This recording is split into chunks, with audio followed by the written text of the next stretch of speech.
আউযু বিল্লাহি মিনাশ শাইতানির রাজিম বিসমিল্লাহির রহমানির রহিম আসসালাতু আসসালামু আলাইকা ইয়া আল্লাহ তাআলা আসসালামু আলাইকুম ইয়া রাসূলুল্লাহ সাল্লাল্লাহু আলাইহি সাল্লাম আসসালামু আলাইকুম ইয়া আহলাল বায়ানাত ওয়া রাহমাতুল্লাহি ওয়া বারাকাতুহু আসসালামু আলাইকুম ইয়া কুল কায়নাত।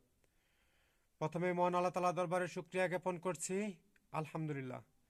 আমি মোহাম্মদ মুমিনুল ইসলাম, ফ্যাসিস্ট বিরোধী আন্দোলনের নতুন বাংলাদেশের মহান স্বাধীনতার স্থপতি বলছি।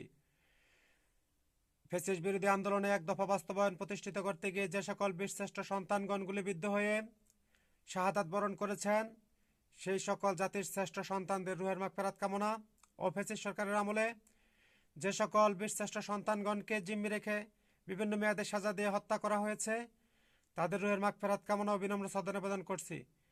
ও ফ্যাসিস্ট বাহিনীর হাতে এক দফা বাস্তবায়ন প্রতিষ্ঠিত আন্দোলন সংগ্রাম প্রতিষ্ঠিত করতে গিয়ে এক দফা প্রতিষ্ঠিতকারী বীরোত্তমগণ গুলিবিদ্ধ হয়ে পঙ্গুত্ব জীবনযাপন করে হাসপাতালে ভর্তিরত আছে, তাদের অতি তাড়াতাড়ি আন্তর্জাতিক মানসম্পন্ন সুস্থতা ও দীর্ঘায়ু কামনা ও এখনই তাদের সুস্থতা নিশ্চিত সম্পন্নকরণ প্রজ্ঞাপন ও জারি ঘোষণা প্রদান করছি। আমি আমার নতুন বাংলাদেশের পক্ষ থেকে জাতিসংঘ মহাসচিব মহোদয় ও সমস্ত বিশ্বের রাষ্ট্রনায়কগণকে ও সমস্ত রাষ্ট্রের রাষ্ট্রস্থপতিগণকে ও বিশ্বের সমস্ত জনগণ ও বাংলাদেশের জনগণকে মহান স্বাধীনতার ফ্যাসিস্ট বিরোধী জয় স্বাধীন রাষ্ট্রের রক্তিম শুভেচ্ছা জ্ঞাপন করছি। ও ইতিপূর্বেই আমাদের মাঝে অতিবাহিত হয়েছে new year 2025 year. Congratulation world. আমি জাতিসংঘ আন্তর্জাতিক মানবাধিকার সংস্থা রিট দায়ের করলাম 02/01/2025 ইয়ার মোতাবেক আমার নতুন বাংলাদেশের আজ দীর্ঘ অতিবাহিত হয়ে যাচ্ছে, 4 মাস অতিবাহিত হয়ে যাচ্ছে। এখনো রাষ্ট্র স্বাধীন হওয়ার পরে রাষ্ট্রের নাগরিকগণের রাষ্ট্রীয় টাকা ও রাষ্ট্রীয় সংস্কার নাগরিকগণের হস্তান্তর প্রদান করা হয়নি। আমি অনেকবার এই রাষ্ট্রের দায়িত্বরত অন্তর্বর্তী প্রধান উপদেষ্টাকে বারবার বলার পরেও বাস্তবায়ন না করায় তাকে আমি ইতিপূর্বেই বহিষ্কার ঘোষণা জারি করেছি এবং আমার নতুন রাষ্ট্রের সংস্কার কাজ সম্পন্ন না করার মোতাবেক রাষ্ট্রদ্রোহী কাজ হওয়ায় বহিষ্কার জারি বহাল ঘোষণা প্রদান করলাম ও বাংলাদেশ সেনাবাহিনী প্রধান জেনারেল ওয়াকারুজ্জামান রাষ্ট্রদ্রোহী কাজ করায় রাষ্ট্র সংস্কার কাজ বারবার বলার পরেও সে নাগরিক নিরাপত্তা জনদুর্ভোগ দূর না করায় তাকে আমি আজ থেকে 20 কার্যদিবস বহিষ্কার ঘোষণা জারি প্রদান করলাম। জাতিসংঘ আন্তর্জাতিক অপরাধ ট্রাইব্যুনাল ডিজিটাল তথ্য প্রযুক্তি আইনে জব্দ তালিকা ও রিট মোতাবেক এখন থেকে বাংলাদেশ সেনাবাহিনী জেনারেল কমান্ড 2-কে বাংলাদেশ জেনারেল 1 পদমর্যাদা দিয়ে দায়িত্ব অর্পণ ঘোষণা জারি প্রজ্ঞাপন জারি ঘোষণা প্রদান করলাম। বিশ্ব রাষ্ট্রনীতি, নতুন রাষ্ট্র স্থাপন নীতি, আইন প্রণয়ন, নেতৃত্ব কমান, স্থপতি কমান, প্রণয়ন স্থাপন প্রজ্ঞাপন জারি ঘোষণা প্রদান করলাম।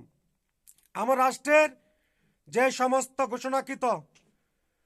ঘোষণা জারিকৃত সংস্কার স্থাপনগুলো ইতিপূর্বেই করা হয়েছে তা সমস্ত বাস্তবায়ন নথি আগামী 15 কার্যদিবস 15/1/2025 মধ্যে সম্পন্নকরণ ঘোষণা জারি প্রজ্ঞাপন জারি প্রদান করলাম ও রাষ্ট্রের সমস্ত নাগরিকগণকে বলছি, এই রাষ্ট্র সংস্কার অধিকার বাস্তবায়ন সম্পন্নকরণ নিশ্চিতকরণ মোতাবেক আপনারা সমস্ত সংস্কার কাজে সম্মিলিত জনতার ঐক্য একতা নাগরিক কমিটি ঘোষণা জারি প্রদান করলাম এবং জাতিসংঘ রিট দায়ের মোতাবেক ইতিপূর্বেই রাজনৈতিক অতীতের ফ্যাসিস্ট সরকার অধীন সহ অন্যান্য ক্ষমতাশালী সরকার রাষ্ট্রদ্রোহী কাজ করায় দীর্ঘ সময় রাষ্ট্রের ক্ষমতা থেকেও নাগরিকত্ব অধিকার বাস্তবায়ন ও মৌলিক অধিকার বাস্তবায়ন করেনি, তাদের ইতিপূর্বে জাতিসংঘ রিট দায়ের করেছি।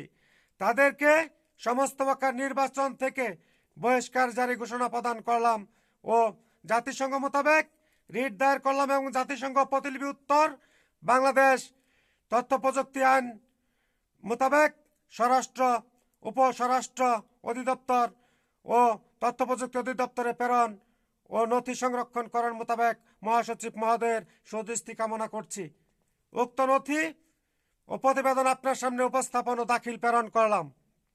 আমার অন্তর্বর্তীকালীন সরকারের তথ্য প্রযুক্তি উপদেষ্টা ও পররাষ্ট্র বিষয়ক উপদেষ্টা উক্ত তথ্য এখনই সংরক্ষণ ও রাষ্ট্রীয় হেফাজতকরণ মোতাবেক বিশ্ব রাষ্ট্রনীতি নতুন রাষ্ট্র স্থাপন প্রজ্ঞাপন নীতি আইন জারি ঘোষণা প্রদান করলাম এবং নতুন জেনারেল সেনাবাহিনী সেকেন্ড কমান্ড 2-কে 1 কমান্ড করে জেনারেল পদোন্নতি দেওয়া নবীন জেনারেল প্রধানকে বলছি রাষ্ট্র সংস্কার সমস্ত কাজ সমস্ত ডিফেন্স একযুগে অল ডিফেন্স রাষ্ট্র সংস্কার কর্মসূচি কমিটি ঘোষণা গঠন করলাম।